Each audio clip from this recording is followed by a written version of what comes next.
Good morning friends, मैं विकास शर्मा और हम लोगों का टॉपिक चल रहा था एरिस्टोटल। अपनी पिछली क्लास में हमने अरस्तु के शिक्षा सिद्धांतों के बारे में परिचय किया था और आज की अपनी इस क्लास में हम पढ़ेंगे अरस्तु के न्याय सिद्धांत के बारे में। आज का हमारा टॉपिक क्या है? अरस्तु का न्याय सिद्धांत। बच्चों, न्याय सिद्धांत के बारे में अरस्तु से पहले हमने पढ़ा था प्लेटो के विचारों को और हमने देखा था कि प्लेटो के अनुसार न्याय क्या है? न्याय व्यक्ति की अंतर आत्मा में निहित एक गुण है। वह गुण जिसे जान करके व्यक्ति स्वयं अपने लिए न्यायी हो सकता है और समाज के लिए भी, राज्य के लिए भी न्यायी हो सकता है। इस प्रकार प्लेटो ने न्याय की जो व्याख्या की थी वह आध्यात्मिक और दार्शनिक व्याख्या थी, लेकिन जो हमारा अरस्तु है वह वैज्ञानिक और व्यवहारवादी सोच वाला व्यक्ति है। अतः अरस्तु के जो न्याय संबंधी विचार हैं वो प्लेटो की भांति किसी आध्यात्मिक या दार्शनिक चिंतन पर आधारित नहीं है, अपितु वो वैज्ञानिक और व्यवहारिक तत्वों पर आधारित है, सिद्धांतों पर आधारित है। अरस्तु के अनुसार न्याय क्या है? अरस्तु कहता है कि न्याय जो है समस्त सद्गुणों में सर्वोत्तम है। न्याय क्या है? समस्त सद्गुणों में सर्वोत्तम।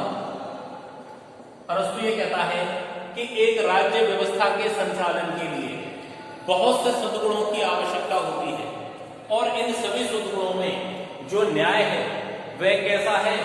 सर्वोत्तम है, सर्वश्रेष्ठ है। न्याय असल में वह सद्गुण है जिसमें राज्य व्यवस्था के जितने भी सद्गुण हैं वो सभी शामिल हो जाते हैं। यहां हम बात कर रहे हैं सद्गुणों की कि राज्य में पाए जाने वाले विभिन्न सद्गुण, अधिकार, स्वतंत्रता, समानता, इसी प्रकार व्यक्तियों को मिलने वाली विभिन्न प्रकार की वस्तुएं, राज्य में शासक वर्ग के और नागरिकों के कर्तव्य और उनका निर्धारण करने वाली प्रमुख संस्थाएं, ये सभी क्या हैं? राज्य के विभिन्न सद्गुण हैं, आवश्यक तत्व हैं। और इन्हीं सभी तत्वों में जो सबसे प्रमुख है वो क्या है? न्याय। यदि ये सभी संस्थाएं न्यायपूर्ण हैं तो निश्चित रूप से वे अपना कार्य सफलतापूर्वक कर सकती हैं, अन्यथा वे नहीं कर सकती। इस प्रकार अरस्तु के अनुसार न्याय समस्त सद्गुणों में सर्वोत्तम सद्गुण है। न्याय क्या है? समस्त सद्गुणों में सर्वोत्तम सद्गुण है। अब बात आती है अरस्तु के न्याय के विचारों। तो अरस्तु ने दो प्रकार के न्याय का उल्लेख किया है। एक है उसका सामान्य न्याय और दूसरा उसका जो न्याय का सिद्धांत है वो है विशिष्ट न्याय। दूसरा क्या है? विशिष्ट न्याय। दो प्रकार के न्याय का उल्लेख करता है, सामान्य न्याय और विशिष्ट न्याय।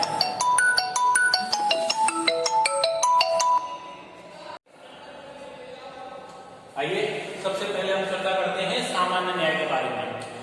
अरस्तु ने अपनी पुस्तक एथिक्स की 5वीं पुस्तक के अंतर्गत सामान्य न्याय का उल्लेख किया है। उसके अनुसार सामान्य न्याय क्या है? सामान्य न्याय समस्त सदाचार के नियमों का नाम है। वो ये कहता है कि एक व्यक्ति को दूसरे व्यक्ति के साथ किस प्रकार का आचार व्यवहार करना चाहिए, किस प्रकार का सामाजिक व्यवहार करना चाहिए, एक व्यक्ति के अंदर कौन कौन से गुण, सद्गुण मौजूद होने चाहिए, दया, प्रेम, सहानुभूति, सहिष्णुता, परोपकार की भावना, ये जितने भी प्रकार के सदाचारपूर्ण बातें हैं, ये जितनी भी समस्त नैतिकता है, उस समस्त नैतिकता को अरस्तु ने किसका नाम दिया है? सामान्य न्याय का नाम दिया है। अरस्तु के अनुसार ये जो क्षेत्र है यह क्षेत्र राज्य के कार्य क्षेत्र में नहीं आता, क्योंकि इसमें सामाजिक जीवन को निर्धारित करने वाले जो तत्व हैं उनके बारे में उल्लिखित रहता है।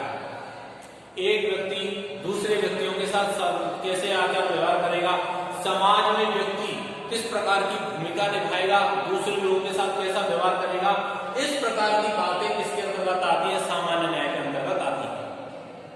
अरस्तु ने जिन समस्त सद्गुणों के रूप में न्याय को व्याख्यान किया है उस उसका तात्पर्य इसी सामान्य न्याय से है। सामान्य न्याय का ये जो उसका सिद्धांत है, यह समाज के हित के करीब है, समाज के विचार के निकट है। चलिए अब हम बात करते हैं इसके विशिष्ट न्याय। अरस्तु एक वैज्ञानिक विचारक है, एक व्यवहारवादी विचारक है, और अरस्तु के चिंतन में, उसके सभी सिद्धांतों में हमें वही वैज्ञानिकता और व्यवहारिकता देखने को मिलती है। अरस्तु ने अपना न्याय सिद्धांत में 2 रूप बताए थे, सामान्य न्याय हम पढ़ चुके हैं। दूसरा वो देता है विशिष्ट न्याय, और विशिष्ट न्याय के अंतर्गत वह न्याय के 2 रूप बताता है। एक है वितरणात्मक न्याय और दूसरा है सुधारात्मक न्याय।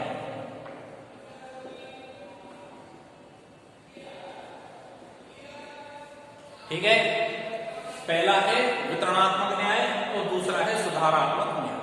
अब सुनिए, अरस्तु का ये जो विशिष्ट न्याय है, यह न्याय राजनीतिक क्षेत्र के अंतर्गत आता है, यानी कि इसको लागू करने की जिम्मेदारी किसकी है? इसको लागू करने की जिम्मेदारी राज्य की है, सरकारों की है, राजा की है। अब इन दोनों न्याय से तात्पर्य क्या है? सबसे पहले हम पढ़ेंगे वितरणात्मक न्याय को। तो जैसा कि आप लोग देख रहे हैं, वितरणात्मक में मुख्य शब्द क्या दिखाई दे रहा है? वितरण। वितरण से क्या तात्पर्य होता है? बांटना। तो तत्कालीन एथेंस में, तत्कालीन यूनान के लगभग सभी नगर राज्यों में किस प्रकार की व्यवस्था थी कि जो व्यक्ति राज्य के विकास में, उसके प्रशासनिक कार्यों में जितना ज्यादा योगदान दे रहा है, उसे उसी अनुपात में बहुमूल्य धातु में पैसा, धन संपदा, उच्च पद, अनाज आदि का वितरण किया जाता था। जितना वह राज्य के विकास में योगदान दे रहा है, उसी अनुपात में उसको धन संपदा का, पद प्रतिष्ठा का और अनाज का वितरण किया जाता था। अरस्तु ये कहता है, अरस्तु ये कहता है कि वितरणात्मक न्याय असल में क्या है? आनुपातिक समानता पर आधारित है। किस पर आधारित है? आनुपातिक समानता पर आधारित है। जिस व्यक्ति ने जिस अनुपात में राज्य के विकास में योगदान दिया हो, उसे उसी अनुपात में उसको राज्य की तरफ से बहुमूल्य संपदा का, पदों का, अनाज का आदि का उसको वितरण किया जाना चाहिए। ये जो वितरणात्मक न्याय है, ये न्याय चलता है रेखा गणितीय आधार पर। किस आधार पर चलता है? रेखा गणितीय आधार। ठीक है, ये आप देख रहे हैं, ये कोण है। इस कोण में 1 2 3 4 5 व्यक्ति हैं, A B C D E। ठीक है, और ये जो है लकीर ऊपर जो जा रही है, ये है पद, प्रतिष्ठा और सम्मान।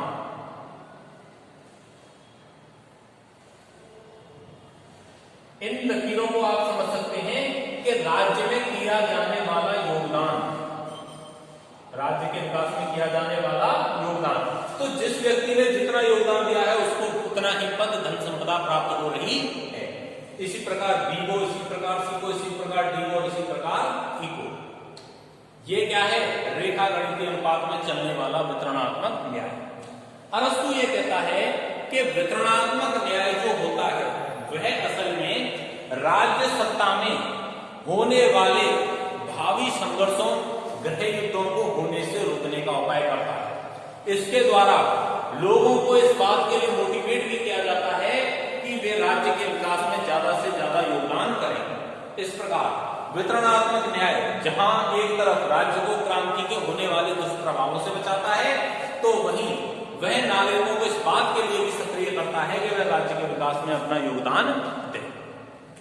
दूसरा जो है वो है सुधारात्मक न्याय। जैसा कि आपको नाम से पता चल रहा है, इसमें मूल शब्द क्या है? सुधार। सुधारना, यानी कि कोई अपराधी है उसको सुधारना। सुधारात्मक न्याय जो है वो असल में दंडात्मक न्याय का स्वरूप है। जिस व्यक्ति ने दूसरे व्यक्ति के साथ जिस मात्रा तक अपराध किया है, उसे उसी मात्रा तक क्या करना चाहिए? दंडित किया जाना चाहिए। ये हमारा क्या है? ये हमारा सुधारात्मक न्याय कहलाता है। सुधारात्मक न्याय का जो विचार है, यह विचार असल में कानूनी न्याय के विचार के निकट है। यह एक प्रकार का नकारात्मक न्याय है जो कि अपराधियों को दंडित करता है और जो सज्जन हैं उनके क्या करता है, उनके जीवन संपत्ति की सुरक्षा का प्रावधान करता है। अब अरस्तु ये कहते हैं कि सुधारात्मक न्याय कैसा होना चाहिए? सुधारात्मक न्याय अंकगणितीय अनुपात में होना चाहिए। किस अनुपात में होना चाहिए? अंकगणितीय अनुपात में। अंकगणितीय अनुपात में कैसे? 1 बराबर 1, 2 बराबर 2, 3 बराबर 3, 4 बराबर 4। जिस व्यक्ति ने जिस मात्रा तक अपराध किया है उसी मात्रा का उसे दंड दिया जाना चाहिए। आप ऐसा तो नहीं करेंगे कि कोई सामान्य चोर उचक्का है, आप उसको भी फांसी की सजा दे रहे हो, और कोई बहुत बर्बर क्रूर हत्यारा है, आप उसे भी फांसी की सजा दे रहे हो। ये कोई न्याय की परिभाषा नहीं होती। यदि आप ऐसा न्याय करेंगे तो एक सामान्य चोर भी इस बात का प्रयास करेगा कि वह भी उतनी हत्याएं कर देगा।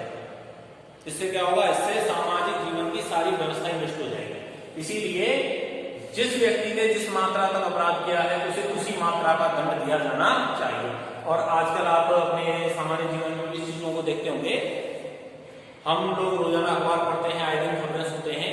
जिस व्यक्ति ने जिस मात्रा तक अपराध किया है उसे उसी के अनुसार क्या दिया जाता है? दंड दिया जाता है। अजमल कसाब है, अफजल गुरु है, इन्होंने देशद्रोह का अपराध किया तो उन्हें फांसी की सजा दी जाएगी। वहीं कोई सामान्य चोर उचक्का है या सामान्य हत्या का आरोपी है, उसको उसी हिसाब से सजा दी जाती है। यदि किसी ने बैंक फ्रॉडरी वगैरह कोई ऐसा कार्य किया है तो उसको उस हिसाब से सजा दी जाती है। कल आप लोगों ने एक इश्यू चल रहा है प्रशांत भूषण मामले में, आपने देखा होगा कि प्रशांत भूषण को न्यायालय की अवमानना का दोषी माना गया। तो न्यायपालिका ने, चूंकि वे एक बहुत नामी और प्रतिष्ठित वकील हैं, इसीलिए न्यायपालिका ने उनको क्या किया? 1 रुपये से दंडित किया है।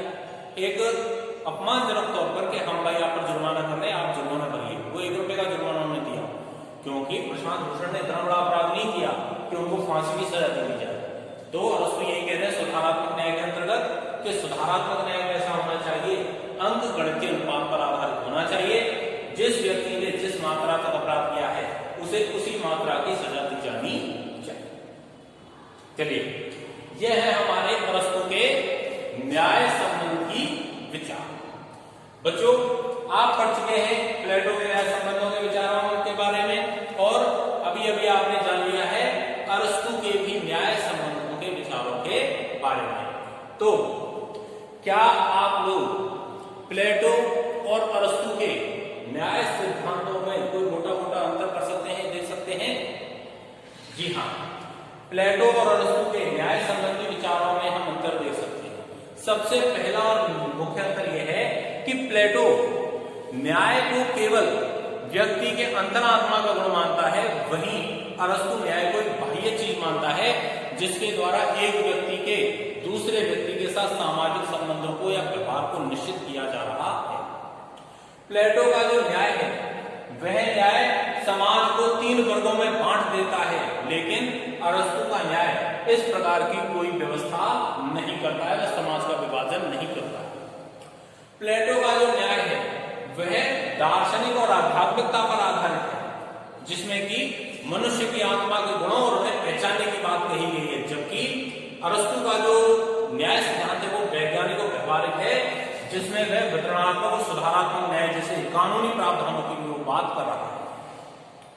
प्लेटो का जो न्याय का विचार है वह न्याय का विचार बाहर से लागू नहीं किया जा सकता, वह अंतरात्मा से ही पैदा होता है और अंतरात्मा से ही निकल करके आता है। जबकि अरस्तु का जो न्याय का सिद्धांत है वह जैसे वितरणात्मक न्याय, सुधारात्मक न्याय है, अरस्तु का जो न्याय का विचार है वह न्याय का विचार राज्य के द्वारा लागू किया जाता है।